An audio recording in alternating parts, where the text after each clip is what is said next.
আসসালামু আলাইকুম, নাদিম বলছিলাম দক্ষিণ কোরিয়া থেকে। তো হায়ার স্টাডিজ করার জন্য আমরা যারা দেশের বাইরে যাই তারা যাওয়ার টাইমে অল্প করে কিছু ভুল করি আর কি। তো নাম্বার ওয়ান আমরা যেটা ভুল করি সেটা হচ্ছে কান্ট্রি সিলেক্ট করতে পারি না প্রপারলি। অনেকে মনে করি আপাতত দেশ থেকে বের হই, তারপর হয়তো বা আমরা ভালো কিছু করবো, এখান থেকে মুভ করতে পারবো। বাট আমি মনে করি আপনি যখন হায়ার স্টাডিজ করার জন্য দেশের বাইরে যাবেন তখন আপনাকে দুইটার দিকে ফোকাস রাখা উচিত। একটা হচ্ছে আপনার আর্নিং অ্যান্ড নাম্বার টু হচ্ছে আপনার পার্মানেন্ট রেসিডেন্সি। এই দুইটা জিনিস যদি আপনি মাথায় রেখে যান তাহলে কিন্তু আপনার সামনের জার্নি অনেক স্মুথ হবে। আমরা হয়তো অনেকে মনে করি যে আপাতত দেশ থেকে যাই তারপর হয়তো বা মুভ করতে পারবো, বাট আসলে কিন্তু ওইটা ততটা ইজি হয় না। আপনি যখন কোনো দেশের বাইরে যাবেন তখন আপনার উচিত ওই দেশের ভিসা কন্ডিশন, তারপর হচ্ছে জব মার্কেট, তারপর আপনার ওই ভিসা রুলস, পিআর, ল্যাঙ্গুয়েজ ভেরিয়ার, এই সবগুলো জিনিস মাথায় রাখা আর কি। তারপরে আমরা সব থেকে যে ইনফরমেশনটা নিয়ে সব থেকে বেশি ভোগান্তিতে পড়ি সেটা হচ্ছে আমাদের প্রপার ইনফরমেশন না থাকা। আমরা অনেক সময় কি করি যে এজেন্সির উপরে বেশি রিলায়েন্স হয়ে পড়ে, তারা যা বলে সেগুলোই ট্রাস্ট করি। বাট আপনি যদি উইদাউট ইনফরমেশনে আপনি অ্যাপ্লাই করেন তখন কিন্তু আপনার ভোগান্তি অনেক বেশি। ট্রাই করবেন, আমরা কি করি যে সেলফ ফান্ডে অ্যাপ্লাই করি, বাট সেলফ ফান্ডে অ্যাপ্লাই না করে যদি আমরা প্রফেসর ফান্ড, তার কোনো ধরনের স্কলারশিপ ফান্ড, এরকম ওয়েভারগুলোতে যদি অ্যাপ্লাই করি তাহলে কিন্তু ভিসা রেশিও অনেক ভালো হয়। সেলফ ফান্ডে কিন্তু রিজেকশন বেশি, বাট আপনি যদি স্কলারশিপ লাইক সেটা ভার্সিটির পক্ষ থেকে হতে পারে, গভর্নমেন্ট স্কলারশিপ হতে পারে, তখন কিন্তু আপনার ভিসা রেশিও অনেক বেশি হয় আর কি। যাদের স্কলারশিপ থাকে তারা কিন্তু ভিসা রিজেকশন খুব কম পায়। অ্যান্ড আরেকটা জিনিস হচ্ছে আপনি যখন দেশের বাইরে অ্যাপ্লাই করবেন তখন কিন্তু ভার্সিটির র্যাঙ্ক, তারপর হচ্ছে ভার্সিটির কোর্স আপনি নিজে নিজে সিলেকশন করবেন। এটা নিয়ে কিন্তু আপনি বিস্তারিত রিসার্চ করা উচিত, আপনার এজেন্সির উপর রিলায়েন্স হওয়া উচিত না। বাংলাদেশি স্টুডেন্টসরা হচ্ছে সব থেকে বেশি ভোগান্তিতে পড়ে হচ্ছে আপনার ফাইন্যান্সিয়াল ইস্যুতে। লাইক অনেকে মনে করে যে দেশের বাইরে গেলে তো আমি ইনকাম করতে পারবো, এক্সপেকটেশন বেশি রাখে, সেক্ষেত্রে আমি টাকা পয়সা লোন করি তারপর কোনো মতে চলে যাই।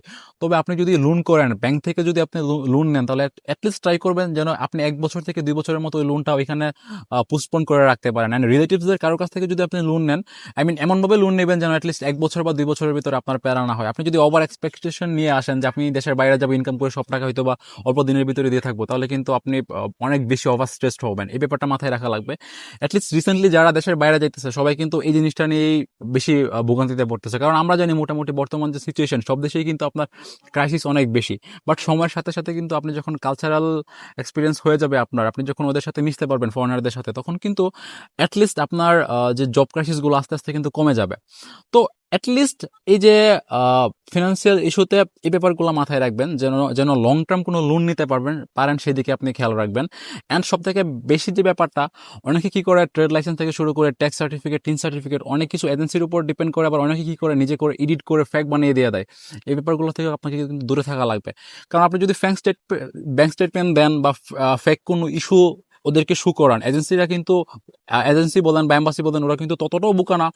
তারা কিন্তু আপনাকে মনে করেন জাজমেন্ট করেই ভিসা দেয়।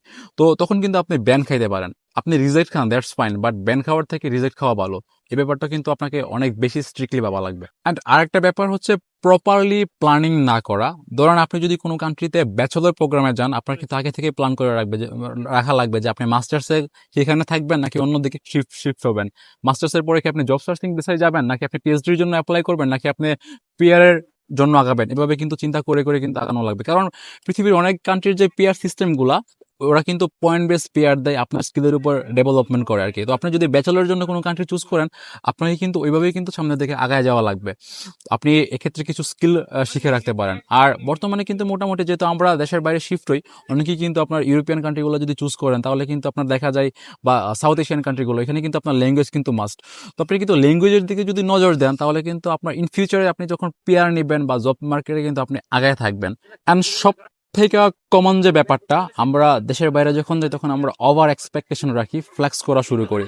এরকম ওভার এক্সপেকটেশন রাখা যাবে না। আমরা মনে করি যে এ বাই ও বাই তারা হেল্প করতে পারে, কিন্তু না, দেশের বাইরে আপনি একমাত্র আপনার আপনার মানে আপনি ছাড়া কেউ না, এমন একটা সিচুয়েশন আপনি ফিল করবেন।